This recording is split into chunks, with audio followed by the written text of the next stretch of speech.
why am I successful? Why aren't other people successful? And so it's a Saturday. So 3 days ago, Wednesday, I turned 40 years old, and my little brother set up all kinds of awesome stuff this week. So I'm a member of Toastmasters, which side plug, that is the cheapest self improvement you can ever do. It's depends on your market. It's we'll say 65 to 90 bucks for 6 months. And if we sell anything there, we sell self confidence. You don't ever have to want to be a speaker. It is awesome organization. Find the one that fits your personality. So I'm there. My brother set up. Here, I'm going to back up a little more. I know I'm getting a little all over the place, so hopefully you're following me. I had a bunch of caffeine to get ready for this and didn't eat a lot. So that's why I'm a little all over. Monday, I hurt my back. And, I've hurt my back in the past. But this is one of the worst it's been in a long time. I even did a little bit of video about that because that Monday I did not feel like doing anything. And I'm going to touch on morning routines a little bit. Did not feel like doing it. And I was like, Adrian, you take pride in doing this stuff.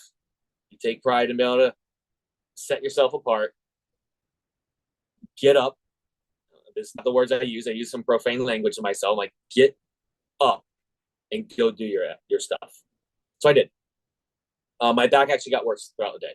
So this is probably one of those exceptions. I should have slowed down a little bit. But through that, I ended up going to Toastmasters on Thursday. So I'm fast forwarding a little bit. And my brother had set this whole thing up to embarrass me, roast me, and then also talk me up. So it was a mix of everything. Everyone had speeches about me. And some of the topics were about how consistent I am and about how I do stuff no matter what. And I'd already been thinking in that topic, and it helped me think deeper about it. I believe one thing that has given me the edge because I'm dyslexic. I was in SLD, so slow learning disability through school. Super hard. I know you hear people say I'm not that special or anything. I don't feel like I am. I actually had to overcome that to even be able to start teaching and speaking. I believe really what has given me the edge is I do stuff when it's hard. I spent a lot of my last 3 days on the floor and on bed. Where I go to for my back, he said, I don't want you doing anything. I said, so I can still go to yoga? He said, no. I'm like, so I can go to on walks? He said, no.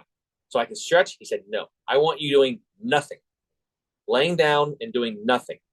That is not easy for me because I like to move. I like to get my steps in. I like to work out. I'm athletic is my identity. And he just basically said, I can't do any of that. So it was hard, but I still did things to get ready for the future. I didn't do it, everything that was on my list. But those are the moments where most people take that excuse and they say, you know what? I'm hurt. I'm not allowed to do anything. I'm going to do nothing now. I'm going to watch Netflix and that's it. I said, okay, well, I'm not allowed to walk. I'm not allowed to do all these things, but what can I do? I listen to a decent amount of YouTube, and my YouTube is all inspirational mindset. I did a ton of that.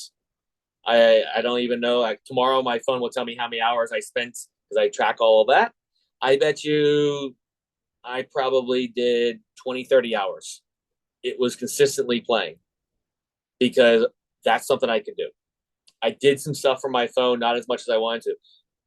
But when things get hard is usually when people stop doing it. That's when you get your edge. You're going to continue going with everyone else, and then they stop doing it, you get your edge. We continue going, and then it just keeps happening. Like that, to me, is my time to get my edge. I'm not trying to beat other people. I'm just slowly raising myself to the top just by continually being consistent and doing these small things all the time. It also builds momentum. Because if I would have stopped for those 3 or 4 days, then I didn't get those little, now I have to do big chunks. And so full disclosure is some things I didn't do that I really needed to do is practice my slides. So I'm going to North Carolina next week, and I have a relatively, some things on my slide deck are different and new. And my offer is a little different, so I'm selling a course up there. And I committed to my accountability partner, I was going to practice it 10 times. Well, I skipped 4 days. I'm going to get my 10 times in, But I understand and know that doing it 10 times in 3 days is not as powerful as doing it every single day.